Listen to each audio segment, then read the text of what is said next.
लोगों का आध्यात्मिक अनुशासन प्रतिदिन और प्रबल होना चाहिए। आध्यात्मिक अनुशासन क्या है? अपने लक्ष्य को याद करने में खुशी हो। जीवन का लक्ष्य क्या है?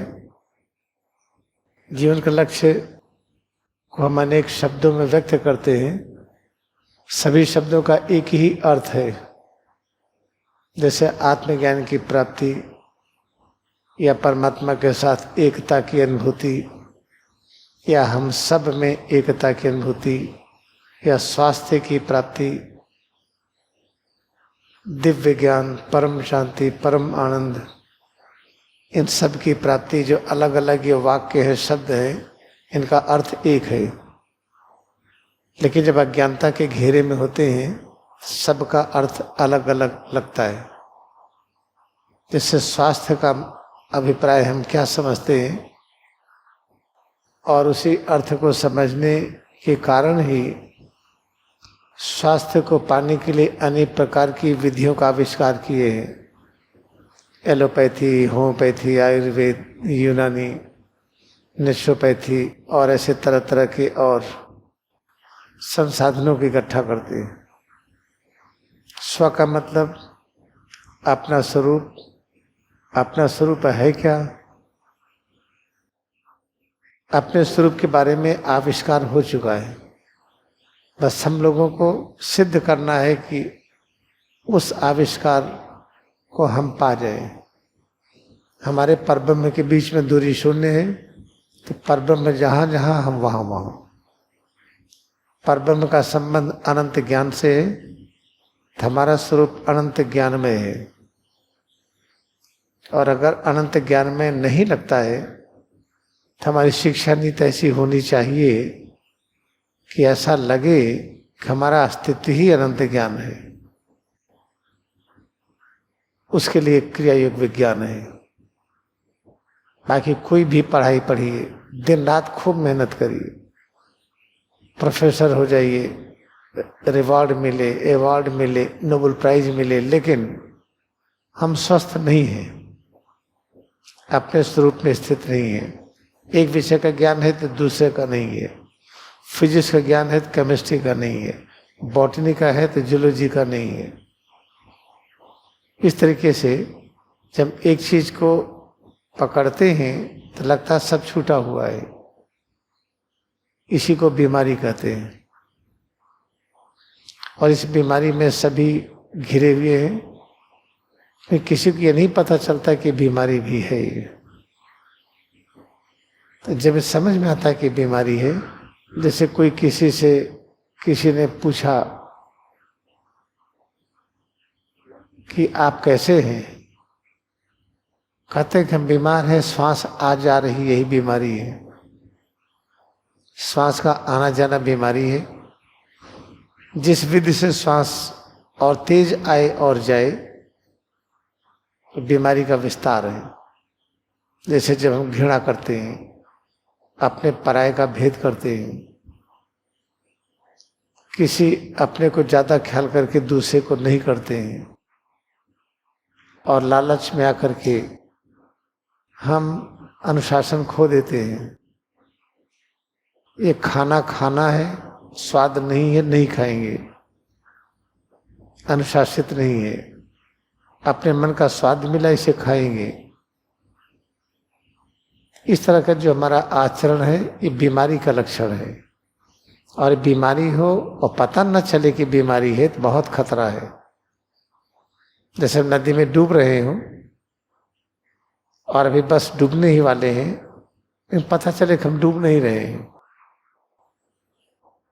हमारा हाथ पैर कट रहा है, ये पता न चले कि कट रहा है, तो उसे बीमारी कहते हैं, जिसे लेप्रोसी कहते हैं, कुष्ठ रोग। उसे हाथ पैर गल गल के कटता है लेकिन दर्द नहीं होता है। ऐसे अनेक तरह से हम लोग धीरे धीरे हम चुक रहे हैं, खत्म हो रहे हैं, लेकिन लगता नहीं कि ऐसा हो रहा है। जब धीरे धीरे पता चलता है कि बीमारी का कारण ये है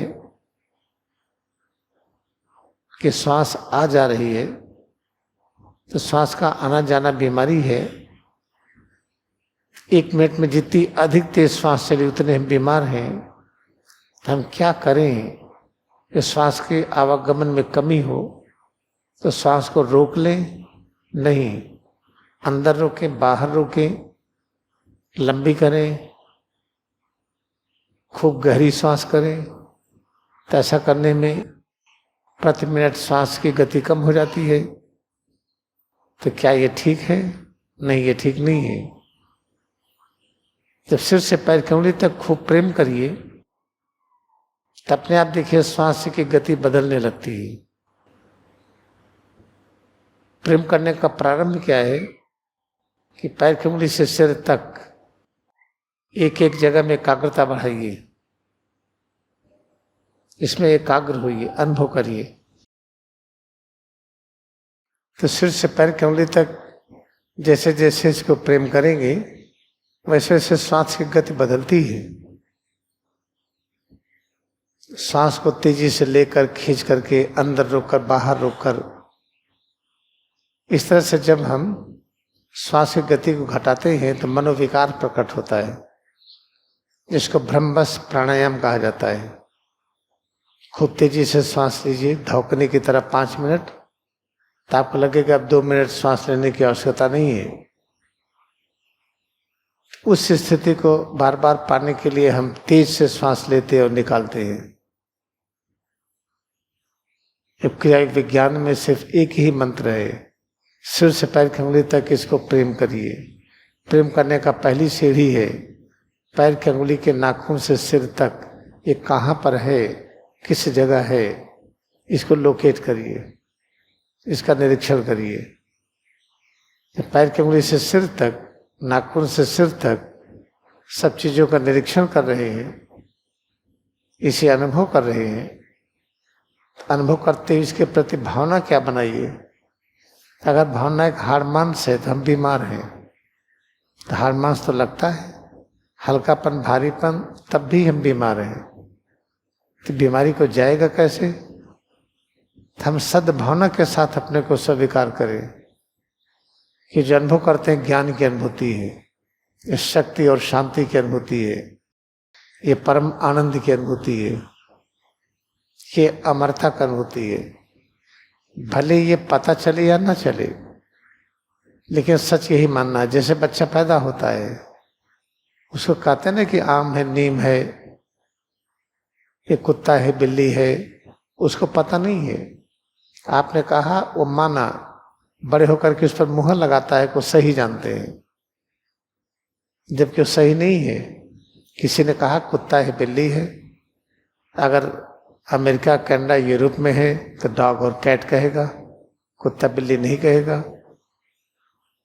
तो जहां जब मैं नाम दिया कि आम है, महुआ है, नीम है, ये पेड़, वो पेड़, ये जानवर, वो जानवर, इसको मान बैठे सच है, उसी पर नंबर पाते हैं। ऐसे ये भी मान बैठे सच है, हल्कापन है, भारीपन है, ये कड़ापन, ढीलापन है, श्वास तेज चल रही, धीमी चल रही है, ये गर्मी है, सर्दी है, ये सब होता नहीं है कुछ।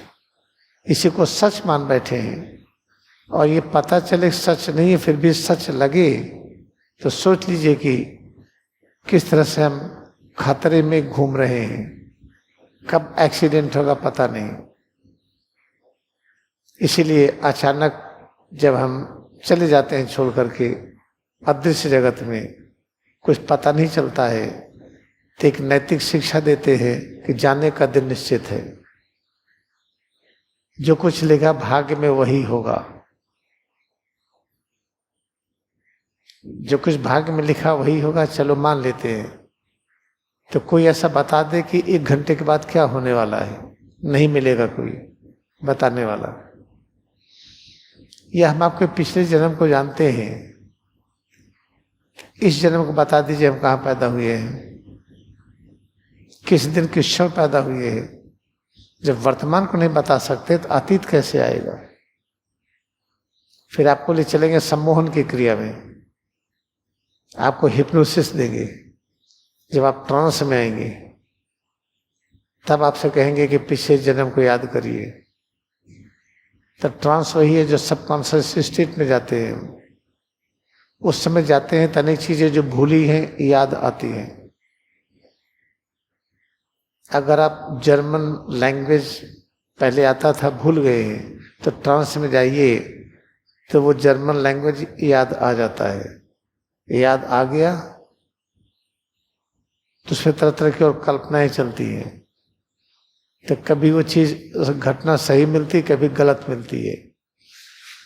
इस तरह से हम तरह तरह के अनुसंधान करते हैं पिछले जन्म को जानने का, भविष्य को जानने के लिए कभी हाथ की रेखा देखेंगे, कभी कुंडली बनाएंगे इस तरीके से, तब भविष्य को देखेंगे हम। ये सब चीजें क्या है? अधूरा ज्ञान है। सिर्फ ज्ञान का एक ही स्रोत है प्रेम। प्रेम की पहली सीढ़ी है सजगता। सजगता का पहला पाठ है अपने प्रति। तो पैर की उंगली से सिर तक सभी रचनाओं के प्रति सजगता बनाए रखिए, और भले इसको चाहे जो कुछ अनुभव करते हो, इसको आंख बंद करके कहिए कि परम ज्ञान की अनुभूति है ये सर्वशक्तिमान तत्व की अनुभूति है, ये परम शांति की अनुभूति है, यही परम आनंद है, यही सब कुछ है। जैसे जैसे इसमें प्रेम बढ़ने लगेगा, एकाग्रता बढ़ने लगेगी इस भावना विचार के साथ, वैसे वैसे हमें पता चलेगा कि पहले जो भारीपन लगता था वो कम लगता है, पहले जो हल्कापन लगता था वो भी कम लगता है। तो भारीपन भी कुछ और लगता है, हल्कापन भी कुछ और लगता है। अभ्यास करते जाइए तो एक समय आएगा भारीपन हल्कापन ये दोनों ये अजीब सी अनुभूतियां हैं। क्या अनुभूति हो रही है? पता चला कि और अनेक लोग दिखाई पड़ रहे हैं, पता चला कि अनेक प्रकार के ज्ञान प्रकट हो गया है। ऐसा ज्ञान हो गया कि सब लोग एक हैं, ये पता चलता है। ऐसा ज्ञान हो गया कि जो एक व्यवस्था है जातिवाद का, ये गलत लगता है। ये धर्मवाद है, सांप्रदायिकता, ये भी गलत लगता है। फिर ऐसा पता चलता है कि जो बट गया क्षेत्र कि भारत है, पाकिस्तान है, बांग्लादेश, नेपाल है, तिब्बत है, चाइना, ये अमेरिका, कनाडा, ऑस्ट्रेलिया, ये सब गलत है। ये गलत है, ये कैसे पता चलता है? जो स्वरूप में एकाग्रता बढ़ाते हुए स्वरूप के प्रति जो सद्भावना है, जो आविष्कार हो चुका है, जो सच्चा विचार है आविष्कार हो चुका है, हम उसको पकड़ लें बस। उसी सद्भावना, सद्विचार, सच्ची धारणा के साथ अपने में एकाग्रता बढ़ाते जाएं, और एक दिन ये पता चलेगा कि अब हम हर प्रकार की बीमारी से मुक्त हो गए हैं, अब श्वास की आवश्यकता नहीं है। योगाता लहरी से 1886 से लेकर के 1895 तक श्वास न के बराबर लिए हैं। अधिकांश समय पद्मासन में बैठे मिलते थे, कदाचित कभी घूमते चलते फिरते मिलते थे।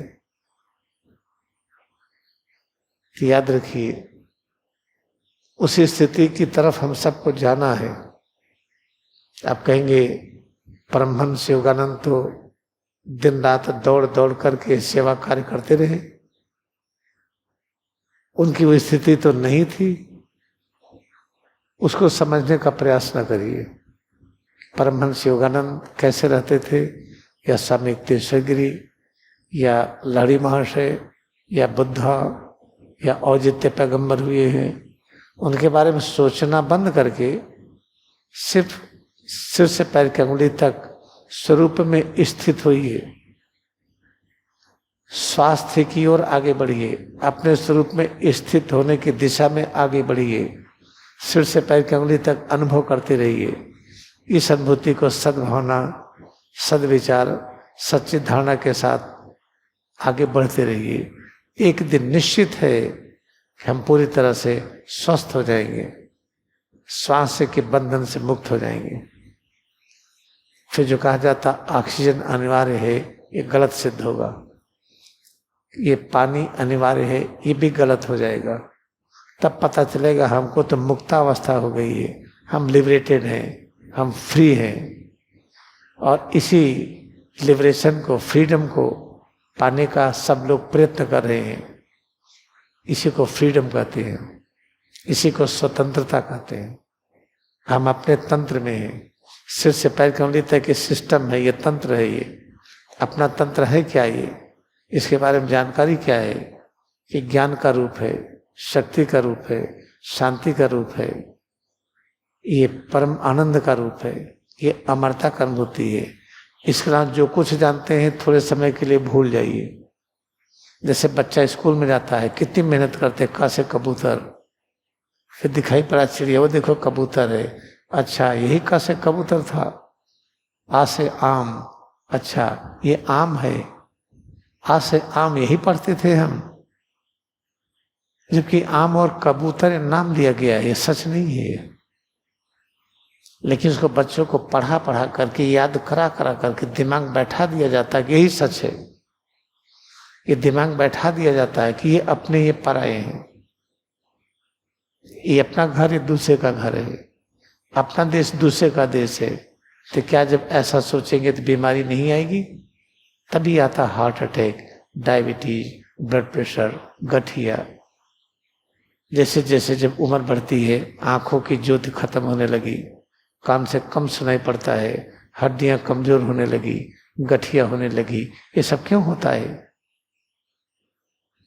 क्योंकि अपने स्वरूप के प्रति हमारी भावना, विचार, धारणा गलत है। आइए हम लोग वही अभ्यास करते हैं आज। आंखें हम बंद कर लें।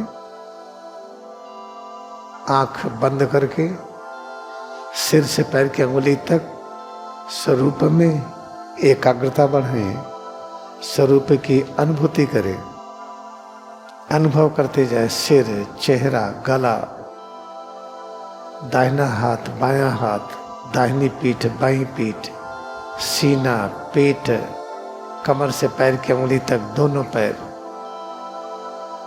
सब में एकाग्रता बढ़ाते जाए।